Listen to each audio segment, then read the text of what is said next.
Death and destruction I've seen in the past week, I've aged greatly. I feel like an old man now. I've seen enough of war and its destruction. I'm scared by it, but not scared enough to quit. I'm a Marine, and I hope someday to be a good one. Please pray for us all here at Quezon. Your son and Marine, Kevin.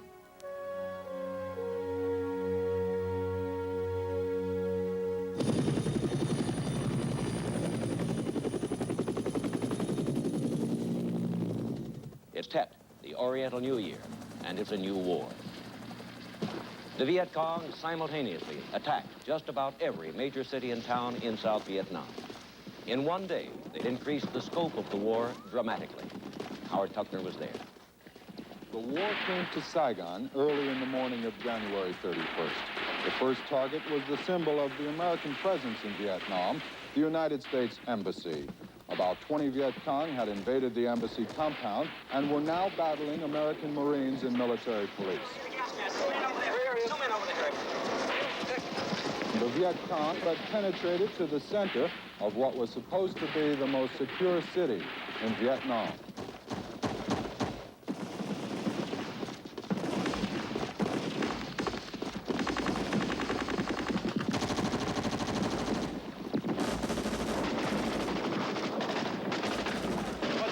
Part of it. Not knowing where they are, that's the worst thing. Riding around and running the sewers and the gutters anywhere. Be anywhere.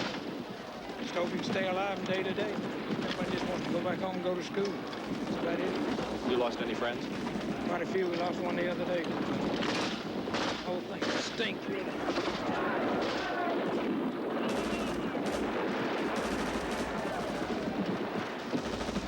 Awful sick of it. I'll be so glad to go home. I don't know. It's the worst area we've been in since I've been in Vietnam. You think it's worth it? Yeah, I don't know. They say we're fighting for something. I don't know.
General, there's a lot of speculation up here in the hill that ultimately we may have to use nuclear weapons. What can you say on that subject? I do not think that nuclear weapons will be required to defend Quezon.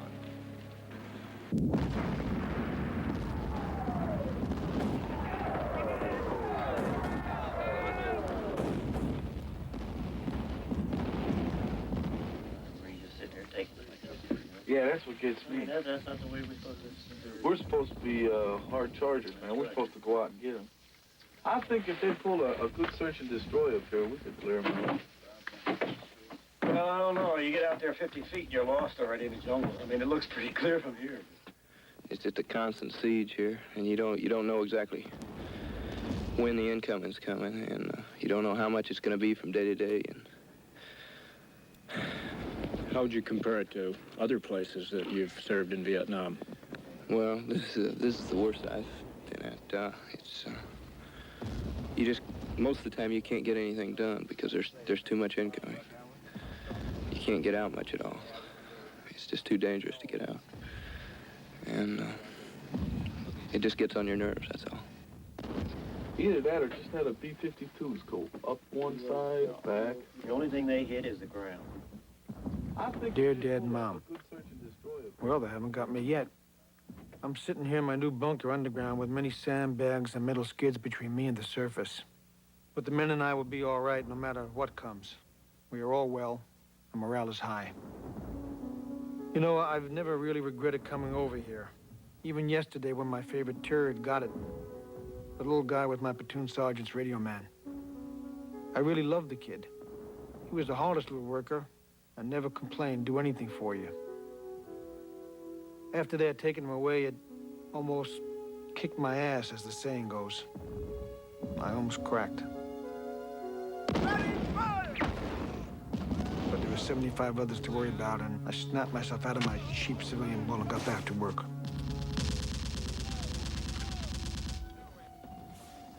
Well, you learn every day the mistakes you were making, and the biggest one is to get too attached to any one person. Not over here, at least. Things happen so quickly, and 1 minute he's fine, and the next, he's not. But old Don is pretty lucky, knock on wood. Now home I'll come, I'm sure. Maybe after we wipe them up here, they'll go to the bargaining tables and we can come home. All of us. Love, Don.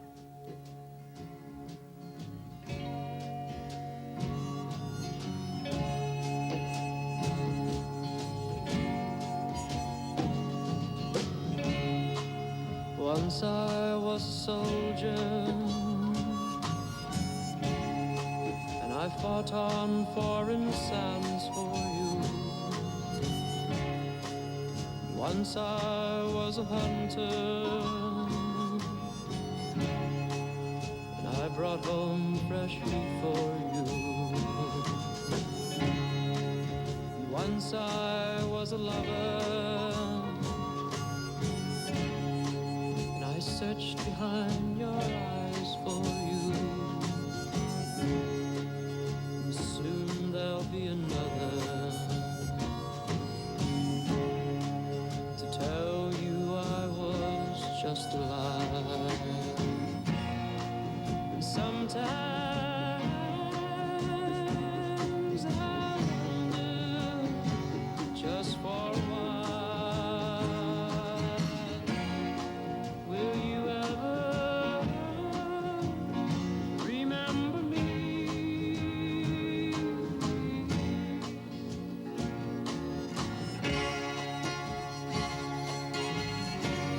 Dear Aunt Fanny, this morning one of my men turned to me and pointed a hand filled with cuts and scratches at a plant with soft red flowers and said, "That's the first plant I've seen today that didn't have thorns on it." The plant was also representative of Vietnam. It is a country of thorns and cuts, of guns and marauding, of little hope and of great failure. Yet in the midst of it all, a beautiful thought, gesture, and even person can arise among it, waving bravely at the death that pours down upon it. Someday this place will be burned by napalm, and the red flower will crackle up and die among the thorns. Yet that flower will always live in the memory of a tired, wet Marine. Sometimes I wonder, just for a while,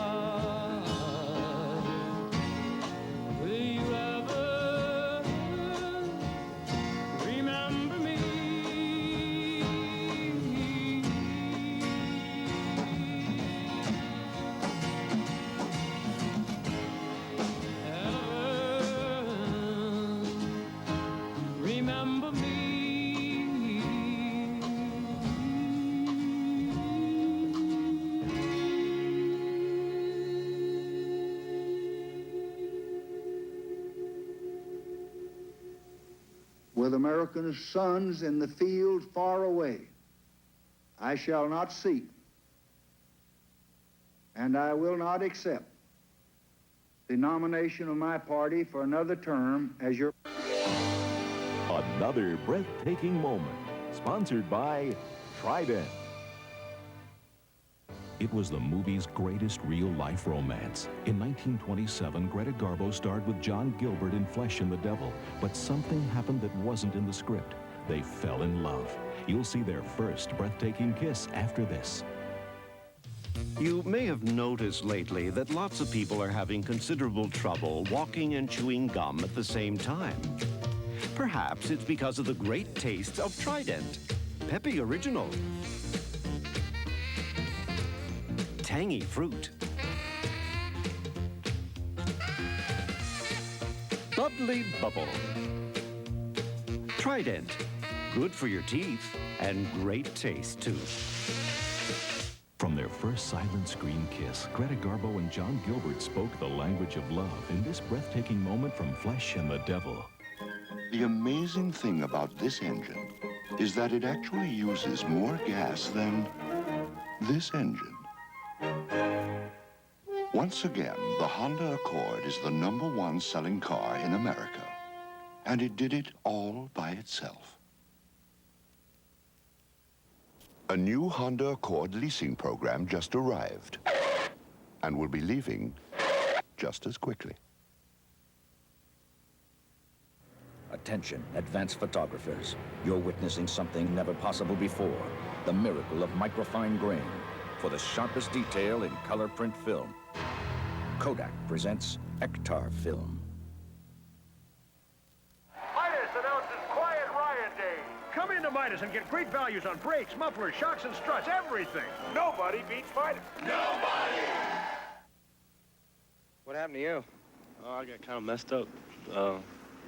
My unit is dropping, caused some, well, I don't know exactly, I don't know, it was a fire base. They was overshooting. And then I was out pulling guard. And, some hot rounds got too hot. And they started getting close. And then next thing I know, I couldn't hear out this ear. It kind of blowed it out. And next thing I know, I was catching shrapnel. And then, that was it. And then they started evacuating me out. And this is my 5th hospital they put me in. I don't know if they're going to send me home or what. I sure hope they do, though, because I've had it. I don't want no more Vietnam.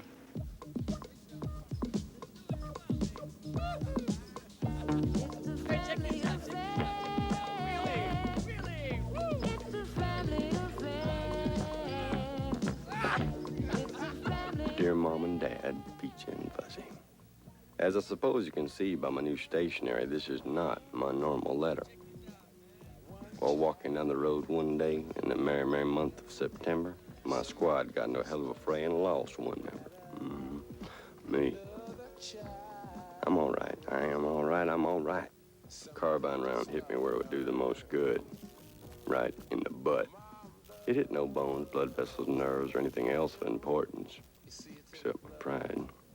It was, however, a little bit closer to my pecker than was comfortable, but that's as good as ever, although it's now going through a year's hibernation. It's a family affair. So, I'm lying in bed here, and it comes time for that most thrilling event, when the general gives out the Purple Hearts. All in all, it was a dreadful performance by everyone, but in a way a classic stereotype, and one of the large number of stereotyped characters and situations I have watched acted out much to my growing concern. They finally left me sicker than I was before, and with a medal I never wanted anyway. Love, Sandy. Dear Mom, it's official. Would you believe a silver star? But I'm no hero. Heroes are for the late show. I was just trying to help a couple of guys who needed help. That's all. The heroes over here are the guys trying to do their job and get home from this useless war. Love, Phil. I was born by the river in a little tent. Oh, and just like the river, I've been running ever since. It's been a Dear Dad, I've been listening to the Vietnam Radio's news report special on the assassination of Martin Luther King in Memphis. change gonna come. But now I have a story to tell. Yes, it will. On Friday, March 29, in our AO just south of Wade, we received small arms fire from a village. My platoon leader, Gary Scott, and one other man were killed. I was very close to Lieutenant Scott. I was his radio operator. He was a fine man, a good leader, yet he could not understand the whys of this conflict which killed him.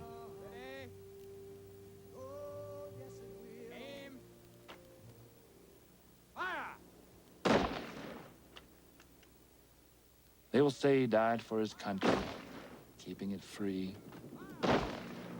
Negative.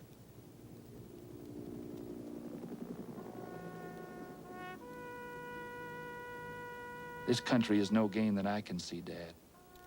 We're fighting, dying for a people who resent our being over here. Oh, I'll probably get a Bronze Star for the firefight. Lieutenant Scott will get a Silver Star. That will help me get a job someday, and it is supposed to suffice for Lieutenant Scott's life. I guess I'm bitter now, Dad. This war is all wrong. Your loving son, Phil.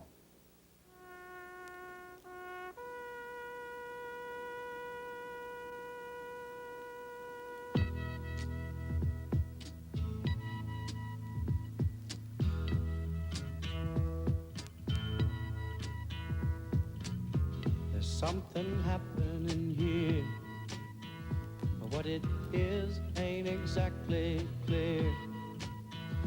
There's a man with a gun over there, telling me I got to beware. I think it's time we stop. Hey, what's that sound? Everybody look what's going on.